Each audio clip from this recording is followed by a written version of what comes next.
So I saw this article the other day about Amazon Go. If you don't know what Amazon Go is, it's Amazon's new like grocery store idea that they're testing out, where you don't really have to check out anything. You just walk into the store, you grab what you want, and you walk out. And like they got sensors to automatically detect what you took, and it'll like auto charge you on your online account or something like that. And the article was about how in their first testing location, someone's already accidentally stolen from them. So I guess like the sensor didn't work, and the dude just walked out of the grocery store with free food.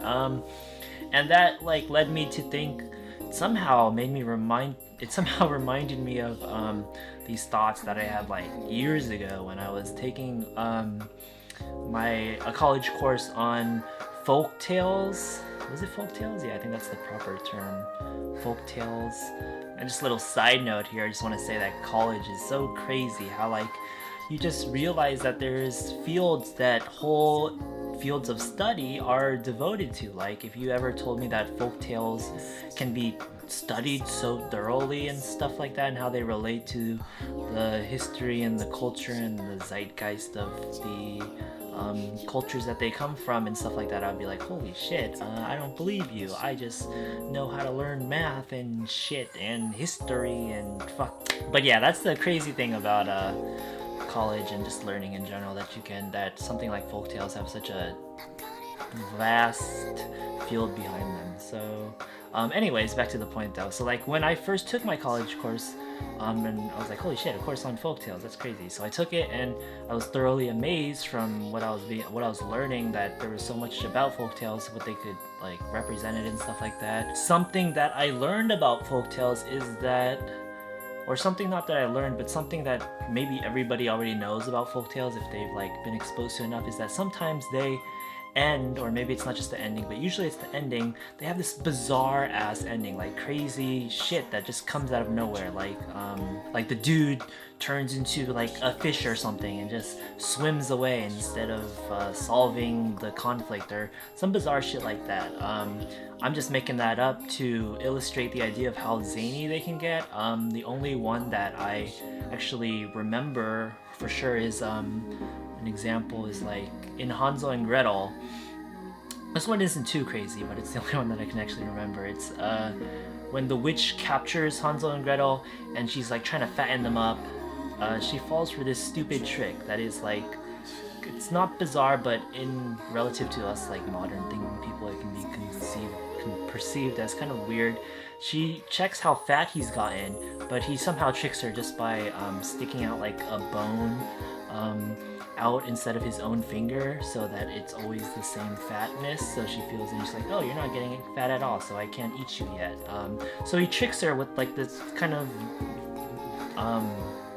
bizarre trick like that. And so you might be going like, hey, it just really doesn't age well, because no one capable of decent thought would fall for something so stupid. But you learn when you study them, that you read people's analysis and shit like that, historians and whatnot, and they go like, oh, this is actually like representative of a rite of passage ritual from some Indo-Proton culture from back then or something, and you're like, oh, okay, that makes sense. And you're like, oh, okay, so that's cool, folktales are pretty deep and stuff like that, right? So what the fuck does this have to do with Amazon Go? I'm rambling, and I'm hoping that by the end of this video I'll reach a coherent theme to everything I'm saying. But the idea that I'm trying to get behind is that like how culture and technological advances, I guess I would say, how they can influence morality, like what is right and what's wrong. So for example, in the similar times back then, so like another folktale example would be like, I think it's Cinderella, where like at the end they kill the witch by making her wear these like red shoes, and she just keeps dancing until she dies or something like that. And it's kind of bizarre, but it's also like, shit, dude, you're supposed to be the good guys.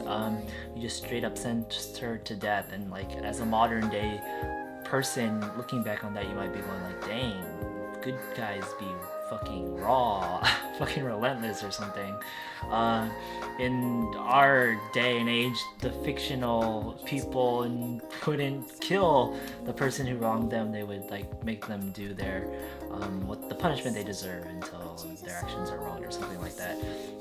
So like back then, in the age of those folk tales and like mortality rates being so high up and people dying so most people dying before they like grow up to be like an adult and whatnot, does that affect how just pure morality, is it right and wrong to kill some people? People feel less guilty about killing people.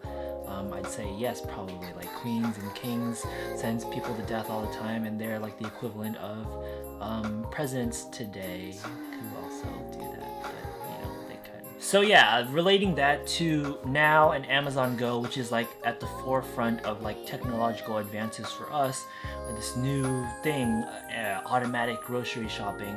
Will this, once we get used to it, like the norm is like just go in, grab the thing and leave without having to check out, without having to tell some employee to hey, this is how much I bought, this is, so calculate that so you know how much I owe you and stuff like that. You just walk in, walk out, and you accidentally steal shit. If that happens so much, and apparently Amazon has already what's the word,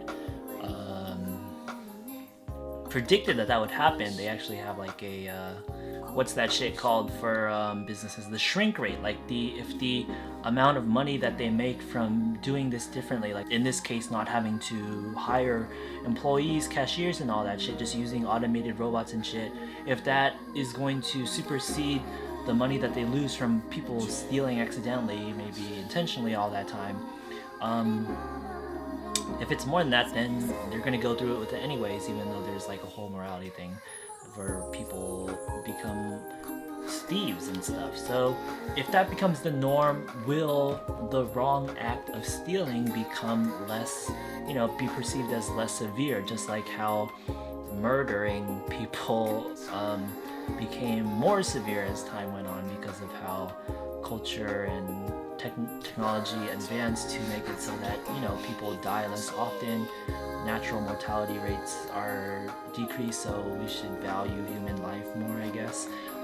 Does it relate to this situation where like when in the future when we're all shopping like that and people are stealing intentionally, is it just going to be perceived as less of a crime because it's not as bad given the circumstances, like they already accounted for it and stuff like that? I don't know. Obviously some countries in the today still, you know, like cut your hand off for stealing. So I guess needless to say, it is a interesting world that we've become and continue to head into.